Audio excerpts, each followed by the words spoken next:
My channel is simply me having a question, unable to find the answer, go in pursuit of the answer or a solution, document what I find, put it up for my own viewing, and anybody who's interested and you are welcome to come along. And I want to start with a disclaimer. I love Council Tool. I'm a strong backer, one of their biggest fans. I love that Dayton. It's a 36-inch felling axe, Dayton head. Compare it to that Warren, 1950s era Warren axe. Oh my gosh, it holds its own. It does well. I really like the Jersey pattern axe. A lot of people do. But I was kind of thinking it wasn't the axe for me because, look, this is soft red pine, Minnesota state tree. And look how it's only peeling. It's just shaving it. It's not knocking out big chicks. And this is a dead snag. I mean, it's been infected. That's blue fungus you see there, the blue stain.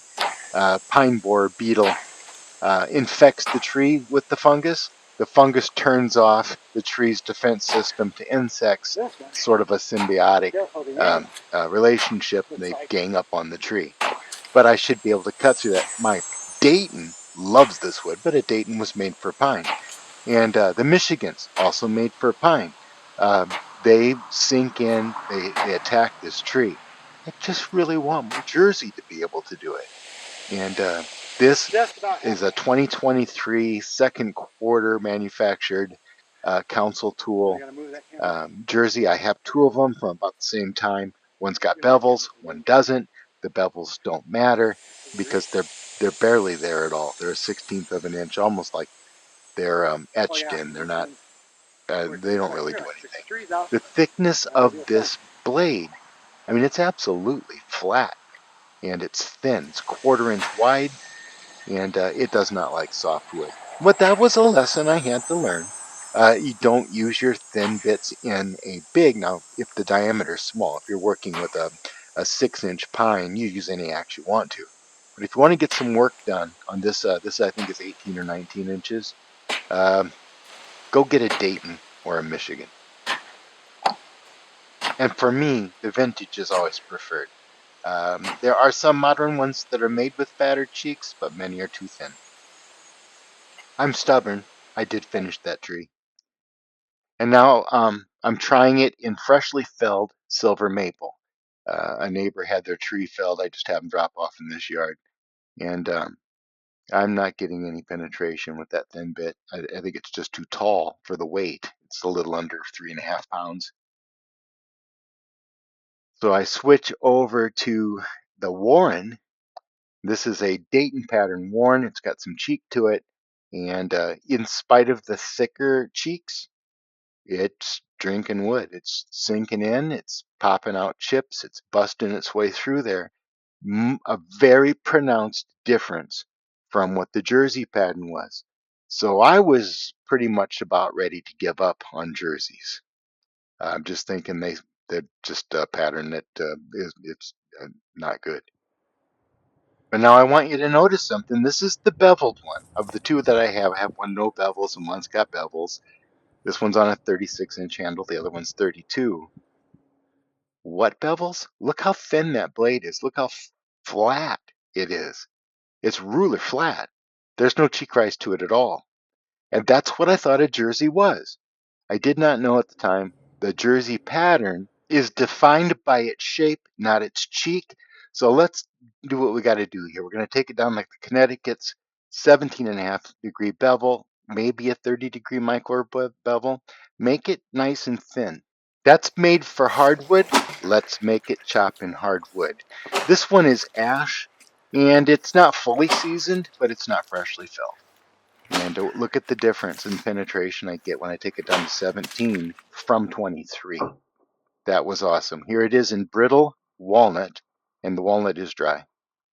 Yeah, characteristically brittle. But now I take it to some dry red oak. This is aged dry oak, and we're stuck.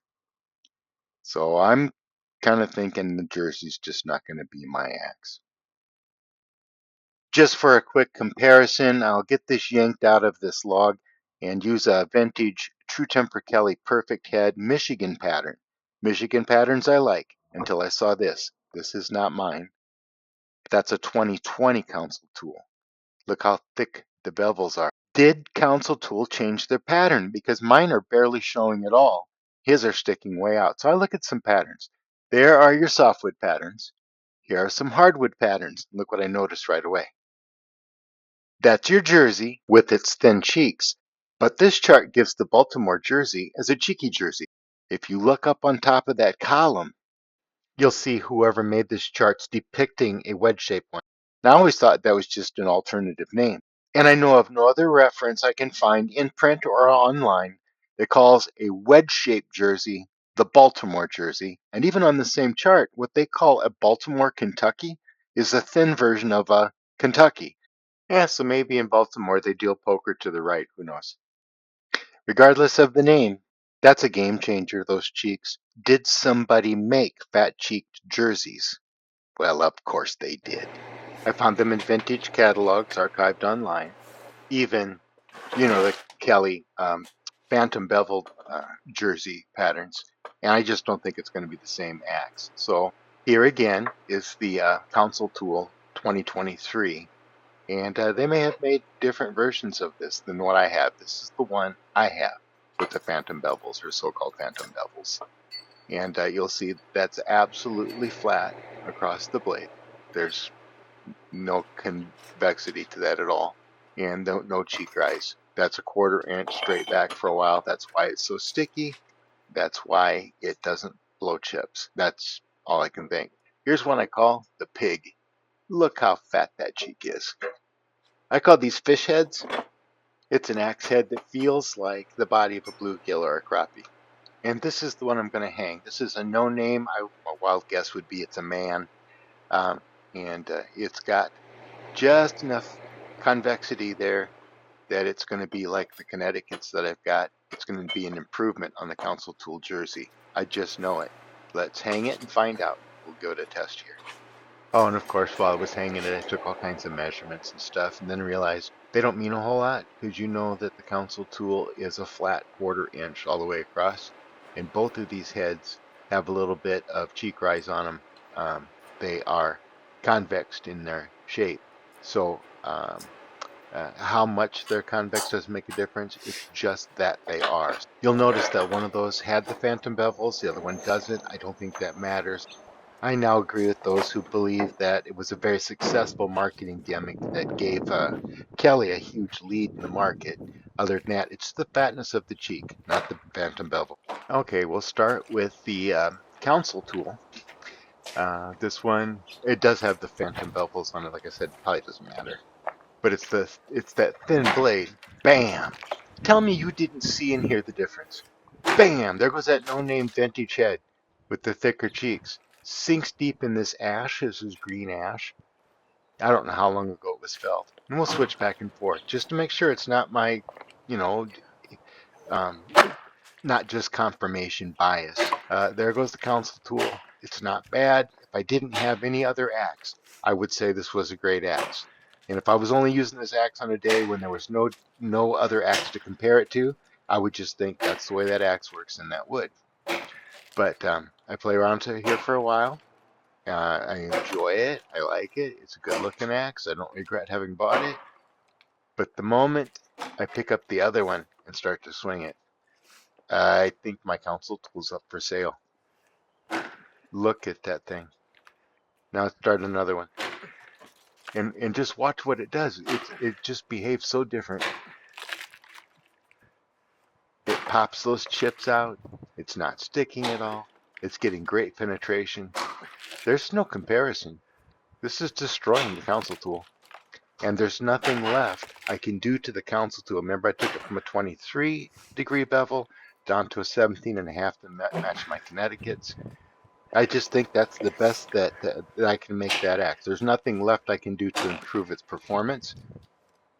This vintage head is just murdering it. And it's nothing against Council Tool. You know that I'm proud to own Council Tool axes. I got about 7 of them. They're the greatest modern axe that America's producing, except for the boutique shops like Liam Hoffman. And you'll never take my Dayton away from me. I like that 36-inch handled Dayton from Council Tool. That redheaded one you saw earlier. Love that axe. So both of my council tool jerseys are for sale. I'll give them to you at retail value, and I'll even pay the shipping. But I pretty much don't want them around anymore. This one just smoked them. All right, so I switched back to the council tool, and I'm just going to brutally slap that in there. I'm going to do everything I can to try to give it a chance to compare well to that vintage head. And I'm pounding it in there pretty good. It's working. And I'll say it again, I did a lot to make that axe work this well. That's the best that this axe can do. And it's pretty good. If you want to add a council tool jersey to your collection, this one is coming to you in good shape. I just don't have for myself personally, I don't have a need for the council tool jerseys anymore. I doubt that I'll swing them ever again. And she's sure making an effort though. Isn't that good? She's through that. And I don't want to disparage council tool. I love the company, and I really like the boys axes, and that 36-inch Dayton pattern 3.5-pound felling axe. Oh, it keeps up with everything. It's just a general purpose, all around good axe for everything. And it's just the jersey patterns. And council tool might change it. They may have changed it in the past, and I got one that was just, a one-off. It could be they swing around and make a one that looks more like the vintage heads that we were playing with. If they did that, I'd be right back and saying like, yeah, that's worth buying. But for right now, no. Now this one, I'm noticing the half that I put on, the wedge I used was too thin. It's starting to walk up the head. I'm going to go back in and rehang this one because in the next swing or two, I'm going to split the handle. It's about 10 degrees out, and the handle splits right down the middle across the grain. So I know it's because it's too cold. And so we're going to go in, and I will have another video showing you how I hang a jersey, because I can't find anything like that online. So I'm just going to pass along the way I do it, and maybe you'll have some comments there that will help other people when they're hanging theirs. Because jerseys, any lugged axe is difficult to hang because it's an extra factor you got to take into consideration. So let me go make that video now, and I'll put a link to it on the end of this one. And for now, that answers my question. It was just that version of the jersey. Not all jerseys are made the same. And some of those vintage heads, it's a beautiful axe that works incredibly well.